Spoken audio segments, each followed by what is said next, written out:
What up? And welcome to another episode of From the Script to the Screen, Fire Force Edition. Episode 3 of Season 3 is out now. So as always, you guys already know, gotta give a shout out to the creator, Atsushi Ohkubo, and studio, David Productions. Episode 3 covers chapters 181, 2, and 3, still on volume 21.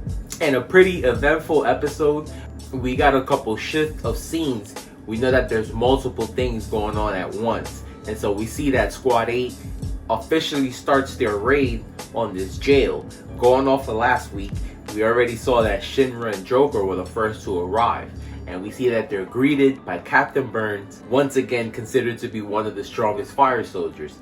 That's why, right off the bat, my favorite panel of the week.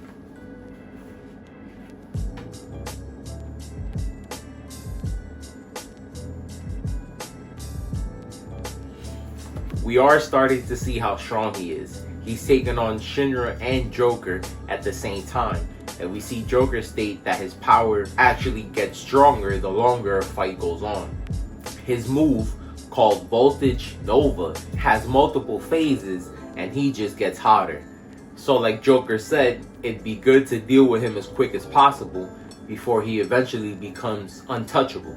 And he did give his reasoning for his sudden shift in allegiances, I guess you could say, and basically stating that when he experienced this Adola link, it birthed some doubt in the god that he was serving. I guess thinking things were one way and experiencing that universe made it feel like what he knew wasn't real. Combining that with the fact that the evangelist's presence can be felt, he switched sides.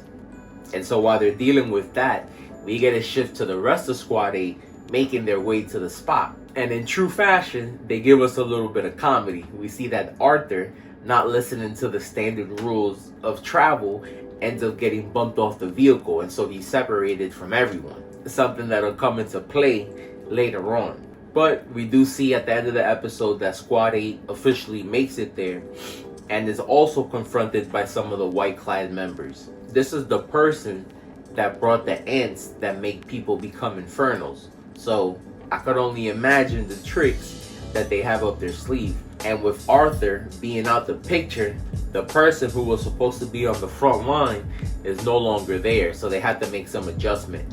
The thing with Arthur and Shinra is that they're able to produce their own fire, which is what makes them so formidable. But Tamaki can also do the same thing and decides to step in.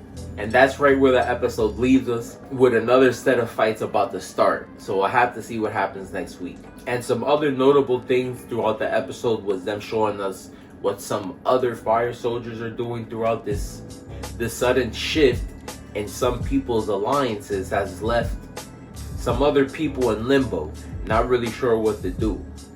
And we see that Hibana is still going on with her investigation, trying to find out what's the link between the white-clad army, these insects, and people just becoming infernals in general. So there's a lot going on. But as always, let me know what you guys thought about the episode. And to the manga readers, let me know what you guys thought about the adaptation. Till next time, peace.